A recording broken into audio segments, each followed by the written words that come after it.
মূলত প্রাথমিক বক্তব্যে হিরালবাবু কিছুটা আলোকপাত করেছেন আজকের এই সভা কি কারণে ডাকা হয়েছে এবং সভার উদ্দেশ্য এবং সবার সমস্যা এবং সমাধানের জন্য আমরা যাতে সম্মিলিতভাবে একটা উদ্যোগ গ্রহণ করি। তপনবাবু কিছুটা আলোচনা করেছেন, সমস্যা সম্বন্ধে অবহিত করেছেন আমাদেরকে, আমরাও জানি। তো আজকে আমি প্রথমেই বলবো, আমি ধন্যবাদ জানাই মাননীয় মন্ত্রীদের যারা অমূল্য সময় নষ্ট করে এখানে আমাদের সঙ্গে এসছেন একটা পার্মানেন্ট সলিউশনের জন্য, যেটা আগরতলা শুধু অভয়নগর বাজার নয় সমস্ত শহরের জন্য একটা সমস্যা তৈরি হচ্ছে দিনে দিনে। তো আজকে যেহেতু অভয়নগর বাজারে আলোচনা সভায় এটার প্রভাব কিন্তু সমস্ত বিষয়ের উপর পড়বে, শুধু অভয়নগর বাজার নয়। আর আমি যেহেতু মেয়র হিসেবে বক্তব্য রাখছি, আগরতলা শহর নিয়ে কথা বলবো, মন্ত্রীরা সারা রাজ্য নিয়েই কথা বলে। এটা অভয়নগর বাজার যেহেতু আজকে বসা মেইনলি হচ্ছে আমাদের আগরতলা শহরে যেটা আমরা দেখি, যেটা অত্যন্ত অসুবিধাজনক এবং সমস্যা তৈরি করে, নির্দিষ্ট বাজারের বাইরে গিয়ে কিছু সংখ্যক ব্যবসায়ী রাস্তার ধারে তারা ব্যবসা করার সুযোগ গ্রহণ করে কোনো না কোনো উপায়ে, কারোর মাধ্যমে হোক। বলার চেষ্টা করেছেন, আমি এটা বলবো না, কারো কারণের সহযোগিতা ইনডাইরেক্টলি থাকে, তারা ব্যবসা করার সুযোগ গ্রহণ করে কোনোভাবে।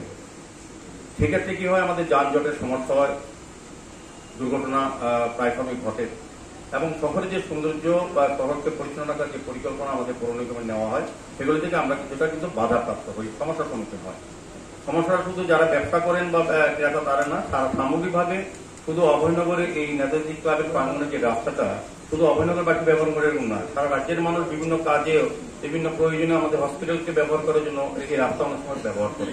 কাজে এটার সঙ্গে কিন্তু সমস্যার সঙ্গে শুধু অভয়নগরবাসী যুক্ত এরকম না, আমি বলবো শহরবাসীর একটা বিরাট সমস্যা এটা।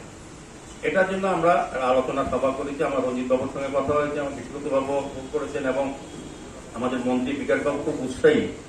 যারা রাস্তার পাড়ে ব্যবসা করেন তাদেরকে স্থায়ীভাবে সরকারি তরফ থেকে দপ্তর থেকে কোনো সহযোগিতা করা যায় কিনা নিজেই প্রস্তাব দিয়েছিলেন। আমার খুব ভালো লেগেছে যে উনি সমগ্র অংশে রাজ্যের সঙ্গে এই এলাকার ব্যবসায়ীদের কথা উনি চিন্তা করেছেন।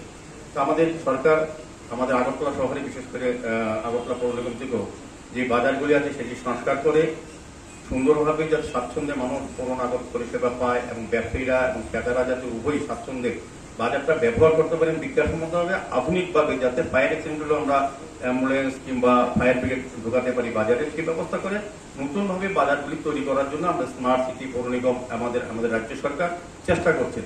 তার এই ফলশ্রুতি আমরা বিভিন্ন বাজার পরিদর্শন করছি, কিছু কিছু অসঙ্গতি এবং বেআইনি কিছু আমরা অনেক জায়গায় দেখতেও পাচ্ছি, সেগুলি আমরা আইনগতভাবে সরকার সিদ্ধান্ত নিয়েছে, আমাদের পৌর নিগম সিদ্ধান্ত নিয়েছি বেআইনিভাবে কোনো কাজই এই রাজ্যে কোনো জায়গাতে বাজার নয় কোনো জায়গাতেই করতে দেওয়া হবে।